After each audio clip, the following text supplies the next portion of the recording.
I am Sumit Gupta, and this is Choosing Leadership, a podcast for high performers with big dreams at work and life. This is a podcast for people who know deep inside that there is more. Have you achieved a great deal of success, but on the inside you still feel empty and like an imposter? Do other people see you as a strong leader? And you wonder why it still feels so lonely and suffocating. The aim of this podcast is not to provide you more content, but instead shift the context under which you operate. I dare to speak to the tremendous power which you already have rather than what you believe are your strengths and limitations. This podcast is called Choosing Leadership because that is what leadership is, a choice. And this is the Leadership Journey series. I am interviewing leaders with an interesting story to learn how they got where they are today. We all have a lot to learn from each other's stories of where we started, where we are now, and our successes and struggles on the way. With this series of interviews, my attempt is to give leaders an opportunity to share their stories and for all of us to learn from their generous sharing. Kate works to merge the worlds of economic growth and human development. She works directly with entities like the World Bank, the European Development Financing Institutions, and startups. She leads projects for African and Latin American companies, international development organizations, and the American government through USAID. She has studied in 4 continents and brings a global perspective when leading teams and aligning businesses in emerging economies with international investment standards. Kate opens up about growing up in a very isolated town with a population of only 432 and how that created a hunger to go out and experience the world. She talks about studying in Italy and later Ireland and then working in South Africa and Dubai on international aid programs. She talks about how leaving her country taught her the value of empathy and seeing the different ways people do things in different places. Hi, Kate. Hi, Sumit. How are you? I'm doing quite good. Thank you for appearing on this interview and being open to sharing your leadership journey with us. It is a pleasure. I would say after the last few years of relative isolation, there's nothing more pleasing and enjoyable than to get together with a like-minded person and explore the issue of leadership in business is something I'm very personally passionate about. Wonderful. So, to start with, can you share a little bit about yourself and what do you do? Yeah, I am a person who straddles many worlds, I would say. My day job is that I work for an international technology company called Oracle NetSuite, and I lead our programs with industry associations and buying groups. And that is a very satisfying and fun part of my life. And then on the side, in my leisure time, I also provide environmental, social, and governance or ESG advisory and impact investment advisory, primarily to companies and investors in Sub Saharan Africa, Latin America, and parts of Europe. So, that's two very different domains. Can you share your story? It must have an interesting story that how you got to doing what you're doing today. Sure. Yeah. I grew up in a very small town in Northern California called Trinidad, California. And people think of California as big cities and beaches. And my town had a population of 432 and was in the northern reaches of the state, almost to the Oregon border, right on the coast. I grew up very much ensconced by the sort of reaches of redwood trees to the east and the wide expanse of the Pacific Ocean to the west. I grew up in a very small town. My father was the mayor, and my mother and father are both small business owners. And in a lot of ways, I always kind of I giggle about the way that I've formed my life in such an international way because it started in a very isolated, small corner of the universe. And I wonder sometimes whether that's not part of the motivation to go and explore. I think sometimes when we grow up in a world that's quite isolated, we are acutely aware of all that we're missing out on. and, and there could become a hunger and an interest in getting out there into the world. So I went to university in the Bay Area. I went to St. Mary's College of California, which is a very excellent small liberal arts college nestled in the mountains just east of San Francisco and Berkeley. And then I traveled overseas to do a semester abroad in Italy during my third year. And I decided that was it. I wanted to be outside of the US. That for me was the clinching experience that made me realize that there was a lot of exciting things going on outside of the US and I wanted to be part of it. So when I graduated from St. Mary's, I went to do my first master's in women's studies at University College Dublin in Ireland, mainly because I knew I wanted to be back in Europe and Ireland is an English speaking country. So it was just a little more navigable for me. And yeah, so I did my first master's in women's studies in Ireland, which was a beautiful experience that could take its own track in another direction. Um, and then after Ireland, I moved swiftly soon thereafter down to South Africa in late 2005 to start working for a Dutch South African nonprofit called the Ndlovu Care Group. And Ndlovu means elephant in Zulu. And so it was a very interesting place to start my career because it was a medical center run by a Dutch doctor and his wife. And they started various programs. So there was an HIV treatment component of the clinic, there was an HIV awareness and prevention program. There was a nutritional program for malnourished children. And then I started a program for orphans and vulnerable children, which was funded by UNICEF and engendered a lot of support and recognition and co-funding from the Nelson Mandela Children's Fund, the Vodacom Foundation, and the Royal Netherlands Embassy. And there was a lot of really good backing there. But it was very much in the world of development. It was that the world of aid and the world of raising funds in order to complete a project and then raising more funds and proving that you had done what you said you would do. And so I did that for about 3 years. Then went on to work for Habitat for Humanity International in the Africa and Middle East area office and led programs there with orphans and vulnerable children for the next few years. But that's around the time, Sumit, that I started to feel quite Mhm. disillusioned with aid. Actually, I started to look around me and I was managing various large track one grants from USAID that were meant to serve orphans and vulnerable children and the caregivers that worked with them.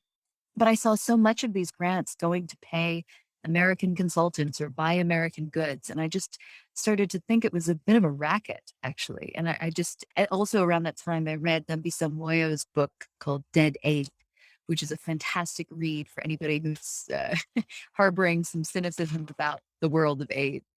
So in 2010, I made a wholehearted shift over to the for-profit sector, leaving the aid sector. And I went to work for a Pan-African forestry company called the New Forests Company.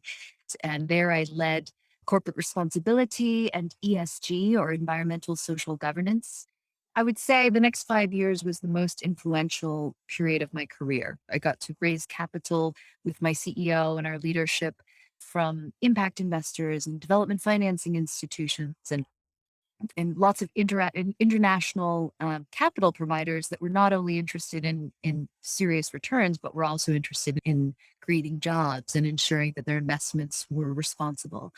So that kind of put me into the world of ESG in a really firm way. And then after 5 years at New Forest, I did a full-time MBA in Johannesburg.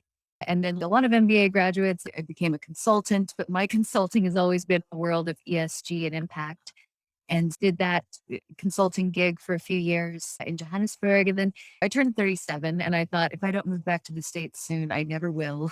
And all my family is in California. About 3 years ago, I moved back to the States and then started working with Oracle NetSuite full time, but have also kept my ESG and impact consulting practice on the side because it helps me keep a finger on what's going on in the capital raising and ESG environment in sub-Saharan Africa and parts of Latin America. So that's a bit about my story. I now reside in Morrison, Colorado with my husband and two dogs.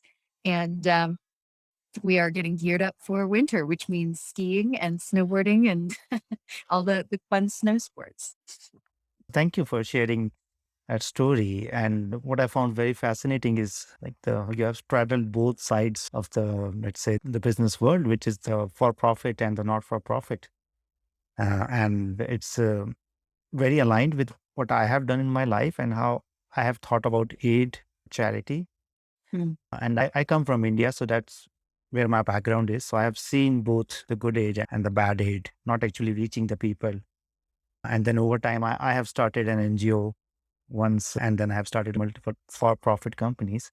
So how do you balance this in this world of economic growth, chasing profits, and then on the other hand, making sure that the same growth is sustainable, not just for the business, but also for the communities in which the business operate and our planet as a whole?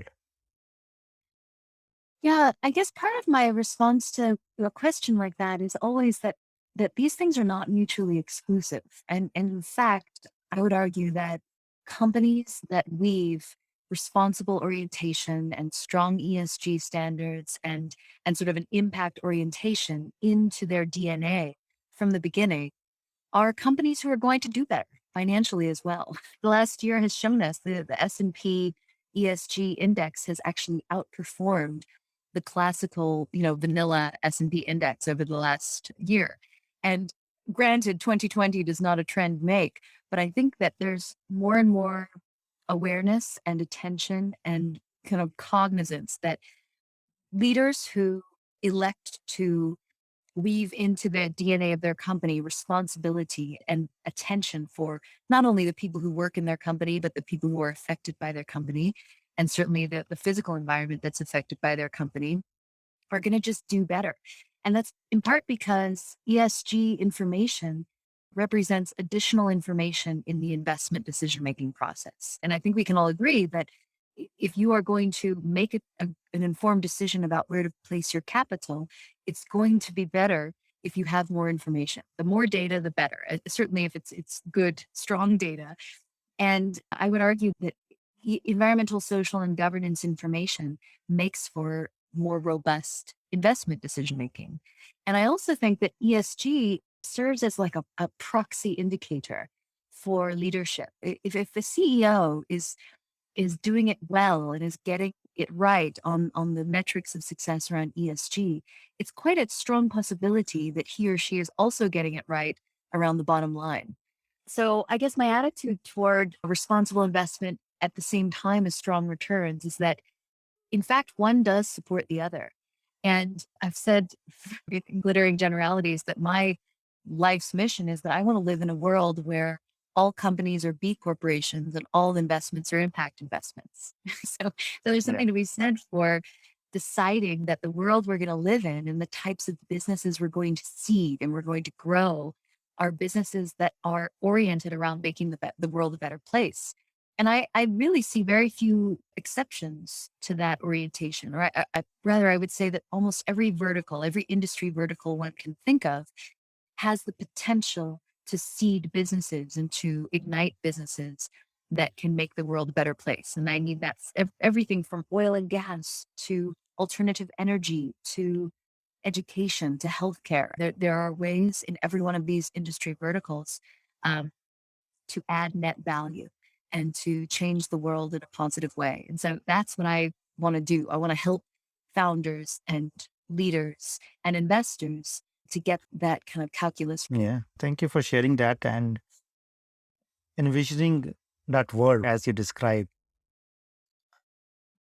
So a question which comes up for me, do you have any one or two events from your life which you remember which helped you to form this worldview and help you to say that this is my mission in life, right? And those events could be either positive events of success or a negative event of something not working out. Mm.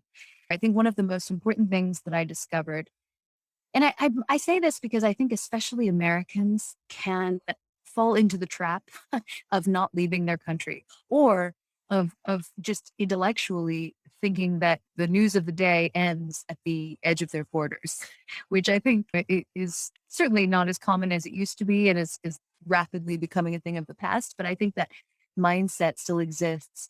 And I think one of the most important things I ever did was leave my country. Right. There's something very powerful and beautiful about studying abroad. There's something very powerful about being a foreigner in a foreign land and having to negotiate and figure that out. And there's also something really important and powerful about being a white person who voluntarily and purposefully puts herself in rooms where she is a minority. And I think we need to do more of that, especially as Americans and especially as white people. I think there's real value in exposing ourselves to ways of thinking or to worldviews that don't reflect our own. Because I think mass media already reflects a very biased view of the world. So I think going abroad and traveling abroad and living abroad for so many years was one of the most important and positive things that I've ever done. And then on the negative side, there's an experience that I had while at the New Forest Company, which I talk about a lot because it's really the thing or the event that catalyzed my passion and my commitment to a life of environmental social governance and impact orientation. And I'll articulate it briefly, but effectively in September of 2011, the New Forest Company became the subject of a very salacious campaign by an international NGO accusing our company of land grabbing in Uganda. So you can imagine that this is a David and Goliath sort of scenario. This NGO was very well known, very well funded. And then we were this small company that no one had ever heard of, growing trees in East Africa and using that timber market for the local to feed the local market. So it was pretty devastating. And overnight, we lost an investment from a major lender. We faced disinvestment by many of our core shareholders, and it really threw the company into an existential crisis. We faced collapse. And what was so fascinating to me was that the only way through and the only way that we made it through and out the other end of that controversy was through our ESG performance. So though we had been accused of not complying with international standards, we then set about to internally audit and externally audit our company and our conduct and what we had done. All sorts of interesting facts and information came to the fore, which threw the claims of this NGO into disrepute. And the long and short of that story is that after a 2 year long mediation and lots of engagement through the World Bank and through a lot of our core shareholders, we came out the other end and were able to clear our name and effectively demonstrate that we had behaved appropriately and responsibly. And we made right with the community in question and with the NGO that had originally made these claims. And we did all of that through conscious, overt, transparent alignment with international ESG standards. And what was amazing to me was at the end of all of that, we were also able to mobilize new streams of capital. So it wasn't just that we were able to clear our reputation and to recover our sense of self and our identity as a company and as a responsible investor in East Africa, but we were also able to unlock new streams of capital, which were only available to companies who were proving themselves responsible. So impact investments and capital from development financing institutions like DEG, FMO, and CDC, and the sort of world of three-letter acronyms from Europe, FinFund, et cetera. So it was amazing to me that what that taught me was that ESG is not only the right way to orient and to build your company with a strong ESG orientation and identity, but it can also be one of your strongest fundraising levers. And I mean that in the best possible way because we all know that companies that want to grow need to raise capital and they need to do so in a way that's transparent and aggressive. And if you can raise capital on the back of your orientation as a responsible company, then that's the kind of world I want to live. That's the kind of capital I want to be infusing into companies. And I think a lot of us would get behind that idea. So that what started as a very negative experience, it was very traumatic. It was anyone who's ever had a reputational claim against their company can tell you that it's very painful. It's long hours. It's effectively the existential threat against your livelihood. But if you can make it through and you can transform the dialogue, it was certainly for me the most powerful educator of my career. And it really set me on a path toward lifelong advisory on ESG and impact for other types of companies that are trying to get this right from the beginning and or companies that are trying to change their ways and to get it right on their path. So those are a couple of experiences that come to mind. Yes. And I think that's the last story which you mentioned highlights not just the importance of ESG or being transparent, but also that how crisis situations, like a situation which might seem like a crisis at one point, can actually turn into a learning opportunity, and we can actually come out stronger as better people, better businesses, better leaders out of that. Exactly. And I'm also fascinated by what you shared earlier, that how you, as an white American, how you moved to different countries, how you studied abroad, and that shaped you as a person. In the context of leadership, what have you seen as you have traveled across the globe and as you have worked with different kind of businesses, different kind of cultures? What do you think is missing, like in an American or in a Western leadership model? And what do you think are the commonalities which you have seen as when it comes to leadership, irrespective of where the leader is, what is the kind of work they're doing or the culture that they're living in? Yeah, I think one of the mistakes that Western leaders make is the assumption of the ubiquity of Westernness. We move through the world sometimes in this way that carries with it a sort of an arrogant assumption that everyone else does things the way we do things, and that is, I think, a mistake, and it's a missed opportunity for learning because if nothing else, in moving around and working in different parts of the world, in particular in sub-Saharan Africa and Latin America, I've learned a lot about opening my eyes, observing the ways that leaders conduct themselves in different circles, and modeling after that. Because if you walk into a room, let's say with a minister in Uganda, and you approach the meeting in the kind of classical American, get right down to business, let's get straight to the facts way, you're going to miss something. You're going to miss something really important, which I think has everything to do with trust building. You will not sit down in a meeting in any part of Sub Saharan Africa, in my experience, without spending the first, I don't know, 10, 20 minutes, sometimes longer, becoming acquainted and becoming comfortable and talking about places of origin and origin stories and home villages and families. And I think all of that is not soft. It's not needless and it's not nice to have. I think that exchange of information is critical to establishing trust, especially in environments where trust has not always been honored, or sometimes, especially with foreign outsiders, trust has been abused or exploited. The more that one can slow down and ask questions and listen and engage in the sort of informal connection with other human beings, the more effective he or she is going to be at getting it done, whatever it is that they want to get done, the more effective they will be at achieving their objectives. Because at the end of the day, we all want to connect with each other. We all want to learn from each other. And we also all are going to reserve a certain amount of trust until it's been earned, until it warrants, the situation warrants it. And I think what we have to remember is that certainly in the North American context, I see a lot of meetings just start right away and everybody jumps right into it because there's this presupposition of similarity. We all look similar or talk similar or are oriented by the same cultural cues and idiomatic language references. But when you don't have that common ground with someone to start with, the best thing you can do is build it. And you build it on things that transcend culture. You build it on places of origin and families and history and memory and even political orientation. There's so many ways to connect with other people. And I think that's one of the things that certainly Westerners could take a cue Mhm. from our friends in the global South and our colleagues in the global South from different ways of doing business.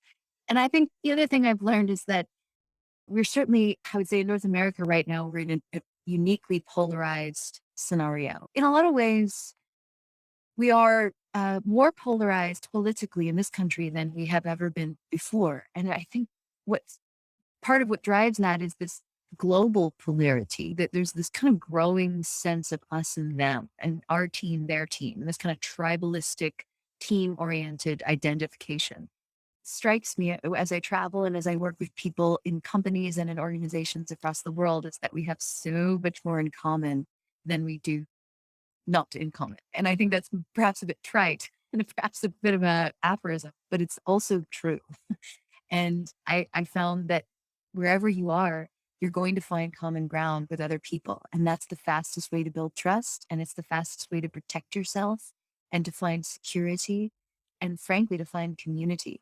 In the 21st century, I think and certainly the Surgeon General has warned of this, one of the most dramatic forces facing humanity is not only heart disease and cancer, but it's also a spate of loneliness, right? We are more isolated and more separated from one another than we've ever been. And I think what needs to be a premium as we move around the world and as we do business is connecting with other people and creating community. Those are some things that sort of strike me as I move around the world. And so certainly the ability to learn from the ways of doing business from cultures and colleagues unlike ourselves, and the importance of community and creating connections with other human beings and having that be, frankly, a source of happiness and a source of place and a source of mental health. Yeah. Yeah, I think this is very aligned with my story as well because I come from the other side. Like I lived in India and a very different India of 1980s and 1990s than what India is today. And then I worked with American companies and then I moved to Europe and I have traveled. And I think what you are talking about is also that how if we can close ourselves in our own country or in our own bubbles, we can leave out huge blind spots which we don't see. It's not just we don't know something, we don't even know that we don't know something. So it's like a huge blind spot. And the power of empathy, I think just listening to different people and acknowledging that they might have something new to share. I think that's what travel and working with people from different countries have shown me, that I can never trust what I am thinking about what other people are saying, and then to be more open and be more brave sometimes to ask questions to make sure that I understand them better before going into the tactical stuff. And I think that's what I am also taking away from what you shared. Exactly. Yeah. Yeah. With your work currently, what is it that you find most challenging that stops you to create this balance of growth as well as making sure that it is sustainable, it is aligned with the goals which the UN has set? There is still an incredible need to demystify these ideas of sustainability and responsibility.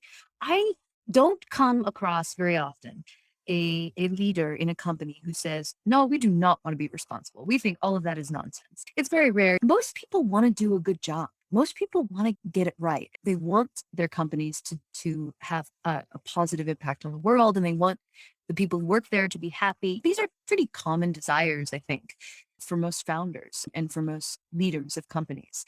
But I think there's a lot of confusion still about what these things mean.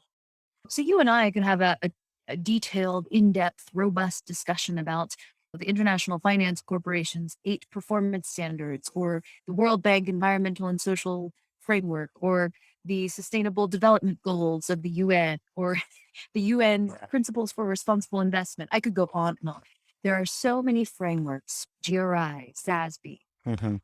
the world of 3-letter acronyms, which I think cause a certain level of stagnation in effect for a lot of leaders because they just don't know where to start. I think I don't sense that companies are inherently bad or that leaders of companies are inherently bad. I think the companies that are not yet achieving what they want to achieve in terms of impact are simply not sure how to get it right, or simply not sure which standards to align with, how to report on them, what to monitor, how to monitor it. And I also think there's the misconception among some company leaders that doing this work around environmental social governance and around impact will detract from the core of the business. I've heard it said many times that if you focus on ESG and impact work, that you will somehow not be able to focus on the bottom line or on the core business. And I would argue that it's just patently false. I have seen various models of ESG interventions in my time in sub-Saharan Africa, where a recommendation has literally saved the company money from an operational perspective, while at the same time honoring and advancing environmental social governance responsibility. That can go anywhere from how you use, reuse, conserve, and monitor water usage.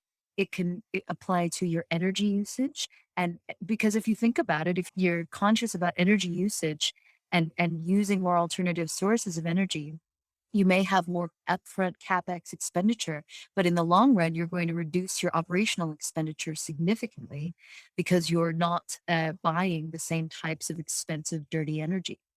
I would say that one of the biggest challenges I have when I talk to leaders of companies and colleagues of mine who also are in the space, what I hear a lot is that there's still a misconception that by focusing on this work, you're going to have to forego returns, or you're going to have to spend additional money, or you're going to have to take your eye off the ball as far as the core of the business. Mm. And I have seen that to be disproven over and over again.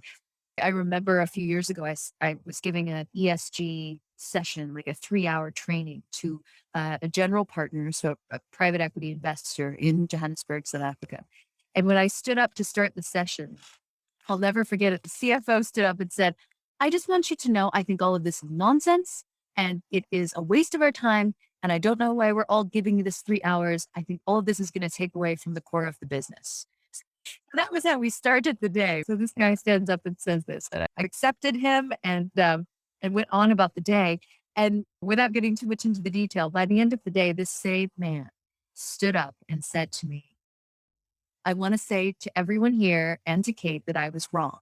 And that I actually have had several ideas over the course of this training around how we can use this ESG stuff and this impact stuff to reduce our costs and to improve our operations and to improve our not only our staff complement, but our retention of good staff. I felt that that was a very important little win because that is the biggest job we have is to transform the mindsets of those types of folks. I think a lot of us are already on the side of getting it and advocating for this work. Is there a recommendation or some advice you would give to people who are either unsure themselves or they find themselves in companies or in front of leaders who are like not accepting of these ideas? I think one of the mistakes that people like us make is that when we want to advocate for ESG, we advocate for it from the perspective of responsibility, altruism, and changing the world. And that's fine if you're talking to people who already think that way. But Mhm. when you're talking to people who don't think that way, you have to reorient your pitch. You have to know your audience. And I can tell you right now, when I walk into a room of CFOs or financial controllers or operational managers, you can bet that my talk track is not going to be about changing the world and being a responsible company. My talk track is going to be around how can you use ESG to reduce costs? And how can you use ESG to raise capital? And how can you use ESG to become an employer of choice and to not only attract, but to retain talent? So that's the way I would talk about this work from if I'm addressing a group of people who are obviously quite resistant to this work. So I think the answer to the question is know your audience and shift your talk track depending on the interests and the worldviews of the people you're talking to. We all have to reorient ourselves to be heard. And it's no different with ESG. Exactly right. And I think just tying up the old thread on the previous thread on empathy, I think this also highlights the importance of speaking to your audience and then speaking to what people are willing to listen to. And I think what you shared about responsibility as a point for convincing somebody, it can often sound like you're blaming others or you're making yourself right and the other person wrong. And I see so many leaders struggling with communication, and they do not see the common elements which tie us all together, that we all want to be listened to, we all want to be acknowledged, and how we can tailor our communication to not just get our ideas across, but to also to take care of what the other person is like thinking about or what their concerns are. Exactly. I think that's a really important point to pull out, Sumit, that really what all of this is, everything that I'm talking about is about empathy. It's about empathizing with people who might not on the face of it, understand or adopt this work early on. And the only way you can change their mindset or show them the value of this work is by empathizing with their position. That's important. Exactly. Yeah. I think one critical aspect of leadership is how to take people along with you without pushing them to be with you, like without pushing them to your ways of thinking. And I don't mean pushing like forcing somebody, but it can play a part in very subtle ways, but we don't realize that in our communication, we tend up making people defensive because we put an idea across without understanding the other person's opinion or their worldview or where they're coming from. Mm. Coming back to your personal story, is there one or two people who have had the most influence on your leadership? I would say that none of my ideas are original and none of my motivation is self generated. I'll start with that because, yeah, who are we unless we're taking from and being inspired by other people who seem to get it? Um, I'll give you a couple of points. Everyone in this country, unless they are Native American, is the child of immigrants in some way. And I'm no different. I think a lot about my ancestors, who my maternal great grandmother came over from Ireland, and my maternal great grandfather came over from Sweden. And these people were a strong stock of people. They came over in boats in steerage to Ellis Island and found their way into this country to make a better life for themselves, which is no different than anybody else who wants to leave their place of origin and go somewhere in the hopes of making a better life for them family. So I think a lot about them. And it's one of the reasons that I named my consulting firm Ackerblom Advisory. In Swedish, you would say Åkerblom Advisory. Mhm. And that is our Swedish family surname. And the reason I use that name is because for me, it is an incredible source of pride and inspiration. Because my great grandfather came to this country with nothing and eventually found his way to Los Angeles, where he built a very beautiful company building strong Swedish homes for Hollywood stars. So, and that company still exists today. His sons took it over and their sons took it over, and it's still a thriving business. And that for me is very inspirational. But beyond that, I would say I do a lot of reading because in the last few years, we've been alone a lot, isolated. So I would point to a lot of authors as being motivators and inspiration for me. The first of which, who wrote Dead Aid, which changed my life really, was Dambisa Moyo. And she's a Zambian economist, an academic. She's on the board of several publicly traded international companies. And she's written quite a few interesting books, not only Dead Aid, the book that changed my life, but she wrote How the West Was Lost. And recently she wrote a book on how boards work, so boards of directors and how they Mhm. function. I've derived incredible inspiration and knowledge from her writings. A few years ago, I read the book Winners Take All by Anand Haridas, and I may be mispronouncing his surname, but it's a great book on the pitfalls of traditional aid models, as well as the pitfalls of modern impact investment models. So this is a book where the author takes a lot of my closely held views and nails them against the wall, which I think is very healthy. Mhm. In that same vein, there was a book called The Givers by Callahan, which I would strongly recommend, which kind of documents a lot of the most influential and formidable global sources of philanthropy and how they're starting to shape the conversation around things like education and healthcare in ways that are outsized. I've always enjoyed Jonathan Haidt and his work around righteousness and the ideas of sort of us and them. And his first book, or one of his book, the first book I read of his was called The Righteous Mind. And it's about how we can become so indignant about our views and how we vilify the other side of any issue in order to ensconce our view and our perspective. And then recently he published a book a few years ago called The Coddling of the American Mind, which I don't think is unique to American business. Books are interesting to me. Certainly anything around conscious capitalism. That's actually a book by the founder of Whole Foods Markets. Um, Anything around impact investment, B Corp certification. These are all really interesting ideas to me. Thank you. I have conscious capitalism right on my desk right now. Oh, It's, lovely. yes. Yeah, and I am a very avid reader as well. And I think I was able to connect to what you were sharing, talking about multiple books and authors being an inspirational figure for you. And for me, reading a book is like having a conversation with the author. And that's where I take a lot of inspiration. And sometimes I have reached out to people and connected them just because I have read their book or have been influenced or have been touched by what they said or what they have shared. Yes, thank you for sharing that. I think that's one big common thread. And what you shared about your family ancestry, family heritage, and I think just the fact that we're talking now across two different continents, and I grew up in a third continent, and then both of us have traveled, and your experience, I think what it shows us is that we are all the same. I think we can put labels to divide us. We can put labels to talk about us, like using words like immigrants or even talking about countries or cultures. But I think what I'm taking away from what you shared about your family heritage and how you named your consulting firm is that we are all the same. And then how sometimes we tend to separate ourselves. And that's where you ended with the fear and how that stops us from connecting to each other.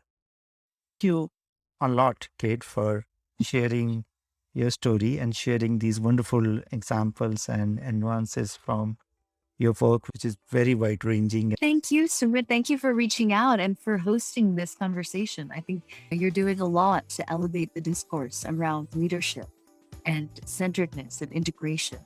And I, for one, will continue to be a consumer of your content and your ideas. And I just appreciate the invitation. Thank you for the chance to chat. Thank you, Kate. That's it for this episode of Choosing Leadership with Sumit Gupta. I choose leadership every time I record this podcast, and I invite you to do the same. I invite you to design a life of joy, meaning, pride, and satisfaction, not just for yourself, but also for those around you.